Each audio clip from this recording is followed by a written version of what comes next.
சாதனையாளர்லாம் கிடையாது, பெரிய தரித்திரி முடிச்சுவேன். உங்களை மாதிரி குடும்பமாக வாழும்போது என்ன மாதிரி தரித்தினமே எவனுக்கும் கிடையாது. அப்படி தரித்தினை முடிச்சவனா இருந்தேன் நான். எல்லா கழுதையும் தூக்கி எறிஞ்சிட்டு என்னைக்கு என் சாமி கிட்ட போய் சரணாகதி அடைஞ்சேன்னா அன்னையிலேருந்து நான் வந்து உண்மையிலே நான் கோடீஸ்வரன் தான். எப்படி கோடீஸ்வரன் தான். ஒரு எய்ம் பண்ணேன்னா அந்த எய்மில் நான் வந்து சக்ஸஸ் பண்ணாமல் விடவே மாட்டேன். நீங்கள் என்ன செய்வீங்க? ஆமாம் பார்ப்போம் அப்படிம்பீங்க, இல்லைன்னா எங்கள் நேரம் கடன் வாங்குறதுக்கு பார்ப்பீங்க இல்லையா? அதனால சொல்கிறேன். அது காரணம் என்னென்னா இறை நம்பிக்கை, இறைவனை சார்ந்து நம்ம நிற்க கற்றுக்கிட்டோம். நீ இறைவனை சார்ந்து நீங்கள் குடும்பத்தோடு நிற்க கற்றுக்கிட்டா உங்கள்கிட்ட அனாவசியமான எந்த ஒரு நிகழ்வுகளும் இருக்காது. அது செலவினமாகட்டும், உன்னுடைய பயணமாகட்டும், எதுவுமே தவறான ஒரு திசைக்கு போக மாட்டீங்க. நமக்கு தேவையான இதில் மாத்திரம்தான் கரெக்டாக போய்கிட்டு இருப்பீங்க. அப்போ இறைவன் உனக்கு அந்த இதை வந்து எந்த வகையிலையும் வந்து லாக்குங்கிறதே வராது, போட்டுக்கிட்டே இருப்பான். அங்கதான் நீங்க தப்பு பண்றீங்க. அதுலதான் மாறுங்க மாறுங்கன்னா மாறவே மாட்டேங்கிறீங்க, அப்படியே இருக்கிறீங்க, கொஞ்சம் கூட மாற மாட்டேங்கிறீங்க.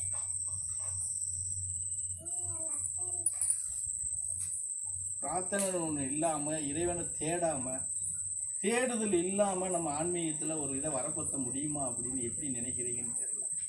இண்டிவிஜுவலாக உங்கள் வாழ்க்கையவே நீங்கள் நினச்சி பாருங்களேன். நீ வேலைக்குன்னு ஒன்று போகாமல் நீ சாப்பாடு சாப்பிட முடியுமா? அது ஒரு தேடுதல் தானே. துணிமணி கட்டிட முடியுமா? அதுபோல் இதுவும் ஒரு தேடுதல். நீ அதுக்கான யுக்தி உனக்குள்ள வரணும்னா நீயும் அந்த இறைவனை சார்ந்து தேடி போக நீ கற்றுக்கணும்ல. இதுக்கு முன்னாடி தெரியாதுப்பா, நாங்கள் எப்படி போய் இப்படி சொன்னீங்களா, பெரியவங்க இப்படித்தான் சொல்லிட்டாங்க அதனால நாங்கள் போகிறோம் கோயிலை தேடின்னு. இப்போ சொல்லி கொடுக்கறதுக்கும் அதை நடைமுறைப்படுத்துறதுக்கும் ஒருத்தர் கிடைச்சதுக்கு அப்புறமும் நீங்கள் ஏன் அப்படியே இருக்கீங்க? நான் கேட்குறேன்.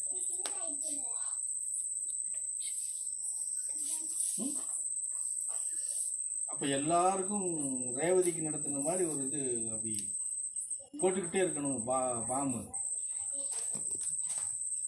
நான் அப்படித்தான் செய்யணும். அப்போ ஐயோ ஐயோ ஐயோன்னு முடியாத மாதிரி பண்ணணும்.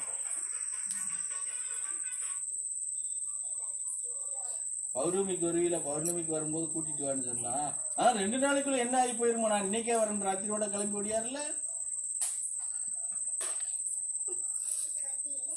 இப்போ எல்லாத்துக்கும் நான் அப்படிதான் பண்ணணும். சொல்லாம செய்வோன்னு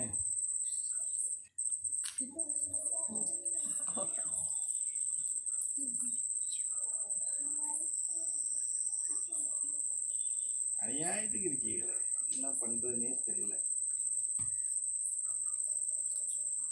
ஒன்று மாத்திரம் சொல்ல பார்த்துக்கிறீங்க, எல்லாம் உங்களுக்கு தெரிய முடியாது. தெரிஞ்சாலும் நான் வந்து அதை செய்யணும்னு எனக்கு இன்னும் வந்திருக்குன்னு நான் நெசமா பண்ணியம்மா. நீ வார சாமியும் கூட வர 1.5 நாள் தங்குற, அதுக்கான பலனை அன்னைக்கு தங்குற அந்த 1.5 நாள் நீ இதுக்கான பலனை நீ அனுபவிச்சுட்டு தான் போற. இதுக்கு மேல நான் உனக்கு என்ன பண்ணணும்?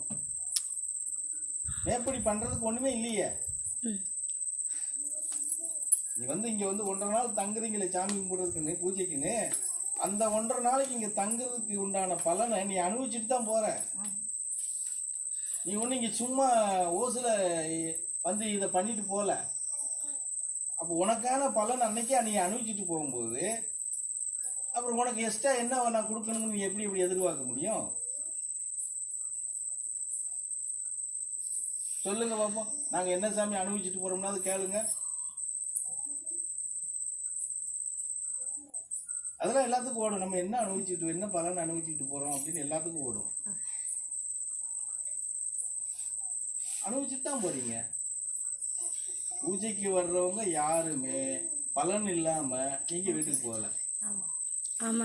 இந்த 1.5 நாள் நீங்க வீட்டுல நீங்க வேலையை விட்டு நாங்க இழப்பீடுல வரேன்னு சொல்றீங்க இல்லையா, அந்த இழப்பீட்டுக்கு 2 மடங்கு அதிகமாக நீங்கள் இங்கே அனுபவிச்சுட்டு தான் போறீங்க.